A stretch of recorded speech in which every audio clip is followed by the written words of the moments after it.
सूरत अल-नसर तो सबको ज़बानी याद होगी, इसे पढ़ने से क्या मुजिज़ा रोनमा होता है। जानकर आप इसे रोजाना का अमल बना लें कि मुश्किलात से निजात के लिए बहुत से वज़ाइफ मरूफ हैं। एक आसान तरीन तरीका यह है कि आप सूरह अल-नसर हफ़ज़ कर लें। वैसे आमतौर पर ज्यादातर मुसलमानों को ये ज़बर होती है, जिन्हें नहीं वो भी इसको हफ़ज़ कर लें कि इस सूरह मुबारका में इंसान के लिए फुतूहात की खुशखबरी मौजूद है। अल्लाह करीम ने फतह याबी और बंदे को शक्र व तस्बीह की हिदायत फरमाई है। असकुरत बल्ला के लिए पढ़ा जाता है।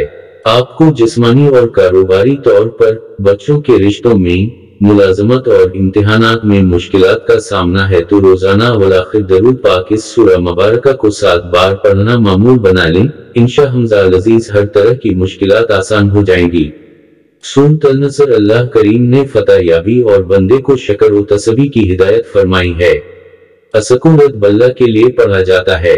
आपको जिस्मानी और कारोबारी तौर पर बच्चों के रिश्तों में, मुलाजमत और इम्तिहानात में मुश्किलात का सामना है तो रोजाना वलाखिर दरूद पाक इस सूरह मुबारका को 7 बार पढ़ना मामूल बना लें।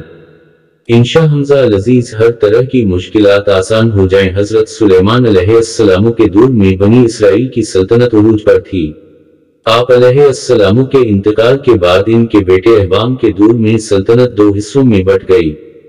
जनूबी फलस्तीन में यहूदिया नाम की एक सल्तनत कायम हुई, जबकि शुमाली फलस्तीन में इसराइल के नाम से एक रियासत का क़याम हुआ। इन दिनों सैयदा यानी मौजूदा लुबनान की शहजादी एजाबील की खूबसूरती के चर्चे 400 आम थे। चुनाचे इसराइल का बादशाह जिसका नाम खैब था, इससे शादी करके इसराइल ले आया। इन दिनों लुबनान और शाम में बाल की पूजा की जाती थी। फनीकी अक़वाम का एक कदीम देवता था। खैब अव्वल दर्जे का जन मुरीद साबित हुआ और अपनी मलका एजाबील के कहने में आकर बाल की पूजा शुरू कर दी। खैब ने इसराइल के सदर मकाम सामरी में बाल का बहुत बड़ा और आलीशान मंदिर तमीर किया। इसको देखकर इसकी रियाया बाल देवता की पूजा करने लगी। इस तरह सामरी शहर का नाम बालबक यानी बाल का शहर पड़ेगी।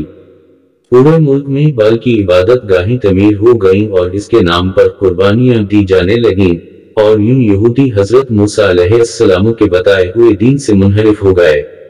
ऐसे वक्त में भी चंद अल्लाह वाले लोग थे जो लोगों को बुरे कामों से रोकते और अल्लाह ताली की तरफ बुलाते। इन्हीं हजरात में एक नेक बुजुर्ग यर्मिया भी थे।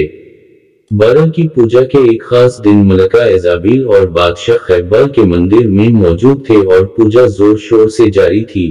तब यर्मिया खैब के पास आए, इसे समझाने की कोशिश की कि बुत परस्ती छोड़कर अपने दीन हक की तरफ लौट आए।